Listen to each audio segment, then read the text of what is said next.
भगवान शिव को कैसे मिला तीसरा नेत्र? महादेव ने बताया था माता पार्वती को इसका रहस्य। मान्यता है कि जब जब भोलेनाथ रौद्र स्वरूप में आते हैं और सृष्टि विनाश की ओर बढ़ती है, तब तब भोलेनाथ की तीसरी आंख खुलती है। लेकिन त्रिलोचन को ये तीसरा नेत्र कैसे और क्यों मिला, आइए जानते हैं। देवों के देव महादेव को जगत का पालन करता कहा जाता है, जिन्हें खुश करना सबसे आसान है।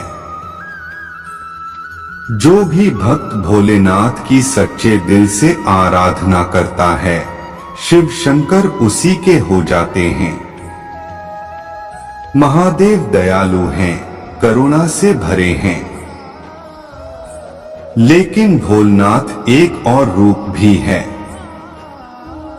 जब वह रौद्र स्वरूप में आते हैं तो पूरी सृष्टि में हाहाकार मच जाता है।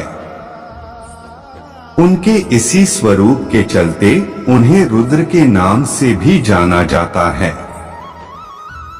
जब भी भगवान रौद्र स्वरूप में आते हैं तो उनकी तीसरी आंख खुलती है।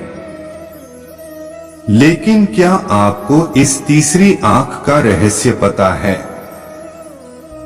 इस श्रावण मास में आइए जानते हैं कि आखिर भोलेनाथ को ये तीसरी आंख कैसे मिली और इसका रहस्य क्या है। शास्त्रों के मुताबिक जब जब सृष्टि पर संकट आता है, अत्याचार बढ़ता है, विनाश करीब आता है, तब तब भोलेनाथ की तीसरी आंख खुलती है। इस दौरान भोलेनाथ अपने रौद्र स्वरूप में होते हैं। भोलेनाथ की ये तीसरी आंख उनके दोनों भौहों के बीच में ललाट पर नजर आती है, जिसकी वजह से वह त्रिनेत्रधारी और त्रिलोचन के नाम से भी जाने जाते हैं। कहा जाता है कि अपनी तीसरी आंख से महादेव वो सब कुछ देख सकते हैं जो आमतौर पर नहीं देखा जा सकता।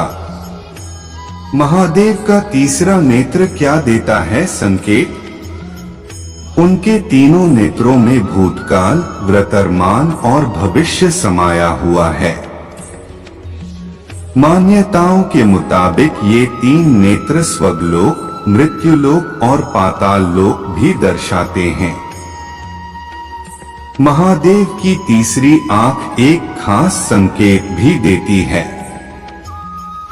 मान्यता है कि भोलेनाथ जब जब अपना तीसरा नेत्र खोलते हैं, तब तब नए युग का सूत्रपात होता है।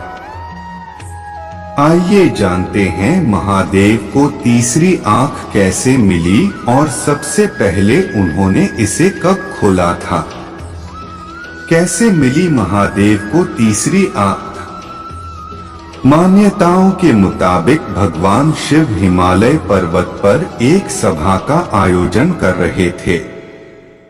तभी अचानक माता पार्वती वहां पहुंची और शिव जी की दोनों आंखों पर हाथ रख दिया। ऐसा करते ही पूरी सृष्टि में अंधेरा छा गया।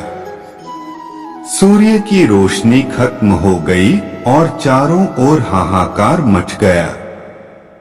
जीव जंतु इधर उधर भागने लगे। सृष्टि तेजी से विनाश की ओर जा रही थी।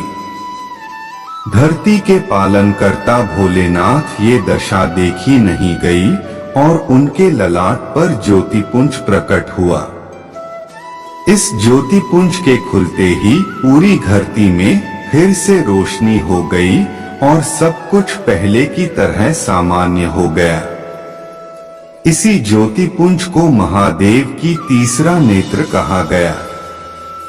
बाद में माता पार्वती ने जब भोलेनाथ से तीसरे नेत्र का रहस्य पूछा तो उन्होंने बताया कि उनके नेत्र जगत के पालनहार हैं। ऐसे में अगर वह तीसरा नेत्र न प्रकट करते तो सृष्टि का विनाश तय था। दोस्तों, आज के लिए बस इतना ही।